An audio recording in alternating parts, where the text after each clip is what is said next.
حضور نبی پاک صلی اللہ علیہ وآلہ وسلم نے جو ہے وہ اپنی ذات کے حوالے سے اپنی ذات کی جہاں وارد آئی، مکہ والوں نے طیف میں پتھر برسائے، آپ پر ظلم کیے، زیادتی کی، جہاں حضور کی ذاتی معاملہ آیا حضور نے کبھی بھی کسی دشمن سے بدلا نہیں لیا۔ آپ کی ساری زندگی پڑھ لیں، جہاں حضور کا اپنا ذاتی معاملہ آیا ہے میرے نبی نے کسی کافر سے بھی بدلا نہیں لیا،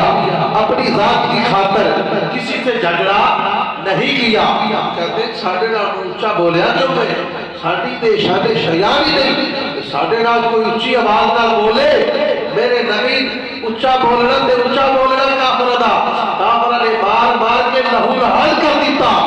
جوتے خون نہ بھر دیتے،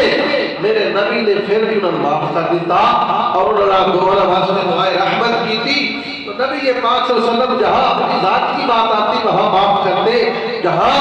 حقوق اللہ کو پامال کیا جاتا، جہاں شریعت مصطفیٰ صلی اللہ علیہ وآلہ وسلم کے ساتھ کھیلا جاتا،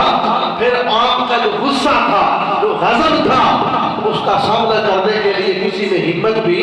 نہیں ہوتی تھی کہ کوئی آپ کے سامنے کھڑا ہو جائے۔ کوئی وہ بندہ جو ہے اسلامی تعلیمات کے ساتھ کھلواڑ کرتا، حضور نبی پاک صلی اللہ علیہ وسلم پھر اس کے ساتھ جہاد کا اعلان کرتے، جنگ کا اعلان کرتے، تو فتح مکہ اخلاق حسن